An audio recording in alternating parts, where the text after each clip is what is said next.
जिनका alcohol consumption ज़्यादा है तो उनके लिए कुछ ऐसा है कि आप लिमिटेड इतना ले सकते हैं या इतना नहीं ले सकते? Rare occasions is okay, I guess. Especially red wine should be fine once in a while. People increase their smoking and drinking and then they try to work out very hard. वो heart पे काफी load पड़ जाता है and you can have sudden deaths in the gym. Winters में हमारे जो arteries होते हैं वो constrict हो जाते हैं और इसके वजह से blood circulation कम हो जाता है heart में और अगर पहले से ही affected heart है तो वो अचानक हार्ट अटैक हो सकता है। कुछ रिस्क फैक्टर्स होते हैं जैसे आपको ऑलरेडी ब्लड प्रेशर है, डायबिटीज है, स्ट्रॉन्ग फैमिली हिस्ट्री है, आप स्मोकिंग करते हो तो आपको हाई इंडेक्स ऑफ सस्पेशन होना चाहिए। एक्सपोजर टू कोल्ड कम कीजिए, कीप योरसेल्फ वार्म और स्मोकिंग तो बिल्कुल नहीं करना चाहिए। ड्रिंकिंग भी बढ़ जाता है, उसको भी कम करना चाहिए and watch what you eat. आप रिस्क फैक्टर्स हटा के ग्रेजुअल मॉडरेट एक्सरसाइज लेकिन कंसिस्टेंट एक्सरसाइज अगर करेंगे वो बहुत काफी है आपके हेल्दी लाइफस्टाइल के लिए। Hello and welcome to the healthsite.com once again. और आज हमारे साथ इस खास इंटरव्यू में मौजूद हैं cardiologist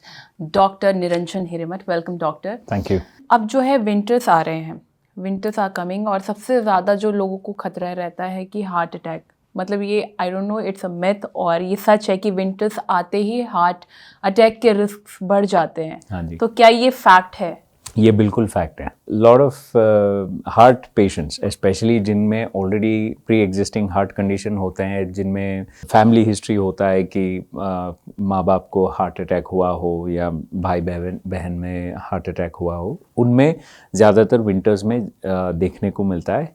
the reason being winters में हमारे जो आर्टरीज होते हैं, खून के नसें होते हैं, वो कंस्ट्रिक्ट हो जाते हैं, मतलब वो बहुत ज़्यादा पतले हो जाते हैं, सुखड़ जाते हैं और इसके वजह से ब्लड सर्कुलेशन कम हो जाता है हार्ट में और अगर पहले से ही अफेक्टेड हार्ट है तो वो अचानक हार्ट अटैक हो सकता है। और हमारे जो पेरिफेरल आर्टरीज हैं जो फिंगर्स और एक्सट्रीमिटीज़ में होते हैं वो भी ठंड के वजह से सुखड़ जाते हैं, कंस्ट्रिक्ट हो जाते हैं और उसके वजह से ब्लड प्रेशर बढ़ जाता है और हार्ट पे लोड पड़ता है। तो these are the factors that can actually cause a heart attack. कोई एज है कि बच्चों में, अडल्ट्स में?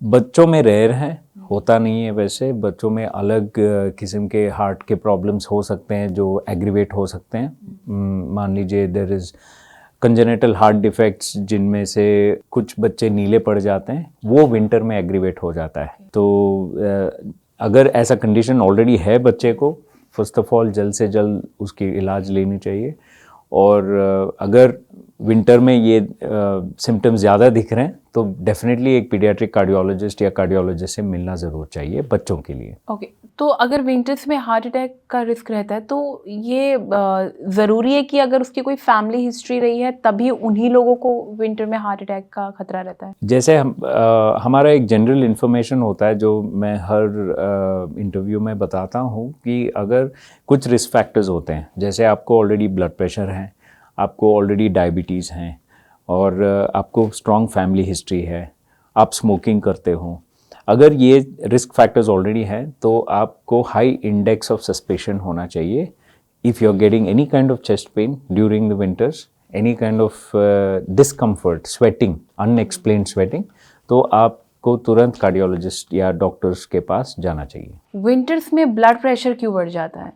जैसे अभी मैंने कहा कि पेरिफेरल वैसोकंस्ट्रिक्शन होता है, हमारे एक्सट्रीमिटीज़ के आर्टरीज सुखड़ के बहुत कंस्ट्रिक्ट हो जाते हैं, उसके वजह से ब्लड प्रेशर बढ़ जाता है। तो कोई सिम्टम्स हैं जो विंटर्स पे देख सकते हैं? हाँ जी, सबसे कॉमन सिम्टम जो हार्ट के रिलेटेड हमें देखने को मिलता है वो है चेस्ट पेन। चेस्ट पेन आ सकता है और ऐसा चेस्ट पेन होता है यूजुअली लेफ्ट साइड से स्टार्ट होके जॉज में जा सकता है, लेफ्ट आर्म और शोल्डर में जा सकता है, अचानक स्वेटिंग जैसे आ सकता है, कभी कभी नोजिया और अपर स्टमक में भी थोड़ा पेन आ सकता है।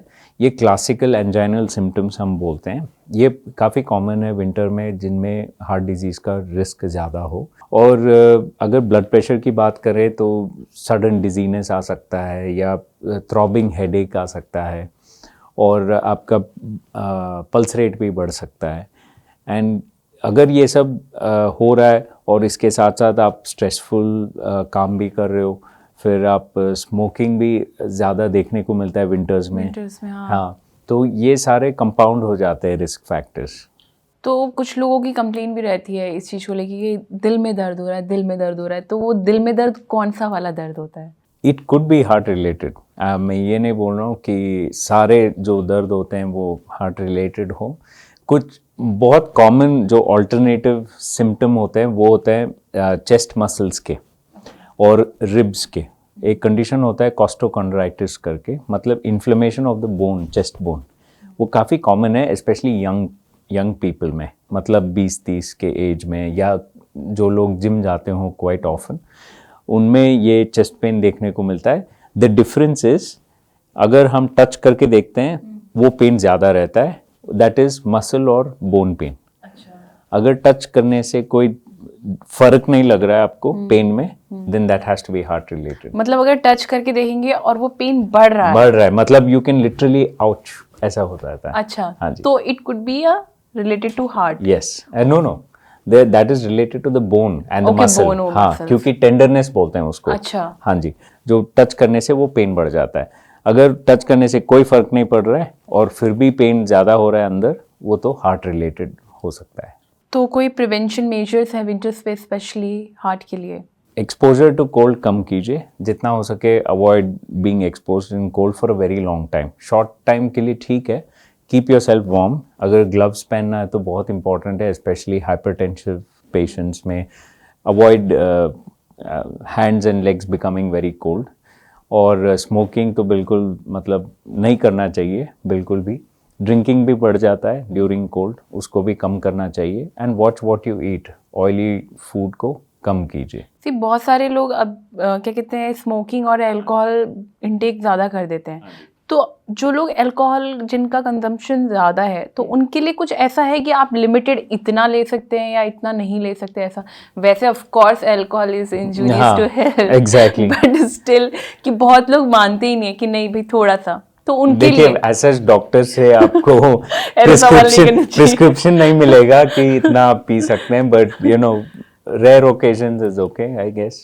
Especially red wine Okay. should be fine once in a while. इसका मतलब ये नहीं कि आप लेकिन red wine एग्जैक्ट पीते रहिए। शेड्यूल नहीं बता सकता। ओके, तो विंटर्स में हेल्दी हार्ट रखने के लिए कोई diet? As I said, follow healthy diet. Main important चीज़ मैं बताना चाहता हूँ कि एक्सरसाइज जारी रखना बहुत इंपॉर्टेंट है। बहुत लोग क्या करते हैं, समर में काफ़ी एक्टिव रहते हैं लेकिन विंटर में बाहर जाने का मन नहीं करता, जल्दी उठने का Lazy मन हो नहीं जाते करता हैं। और जल्दी घर आने का मन करता है। But you have to make sure that आपका एक्सरसाइज कंसिस्टेंसी बने रहे और आपका डाइट भी कंसिस्टेंट रहे। कोई विंटर फूड्स हैं जिनको आप रेकमेंड करेंगे कि हाँ ये आप ले सकते हैं अपने? स्टीम्ड जो भी हैं, चाहे आपके राइस हो या वेजीज हो, स्टीम चिकन और फिश हो, any type of steam non-oily stuff is always healthy and it is hot also. It is healthily made. So winter से हार्ट अटैक से जुड़े कुछ मिथ्स होंगे जिनको आप बर्स्ट करना चाहेंगे? I can't remember anything as such. आपने वैसे सारे कुछ पूछ लिया आपने विंटर के बारे नहीं, में। लोगों के पास बहुत, जैसे एक्सेसिव वर्कआउट करने से विंटर्स में भी हार्ट अटैक का रिस्क हो जाता है, या फिर जैसे कि आपने पहला ही मिथ तो बस्ट ही कर दिया, जैसे लोग बोलते हैं कि ये सिर्फ कहने वाली बात है कि विंटर्स आते ही हार्ट अटैक हो जाते हैं। तो वर्कआउट वगैरह करते वक्त भी जो हार्ट अटैक आते हैं? See I think main important myth तो नहीं है, लेकिन बहुत कॉमन जो प्रॉब्लम है, people increase their smoking and drinking and then they work out, try to work out very hard, वो हार्ट पे काफ़ी लोड पड़ जाता है and you can have sudden deaths in the gym. That is how you should prevent, क्योंकि आप risk factors हटा के ग्रेजुअल मॉडरेट एक्सरसाइज लेकिन कंसिस्टेंट एक्सरसाइज अगर करेंगे, वो बहुत काफ़ी है आपके हेल्दी लाइफस्टाइल के लिए।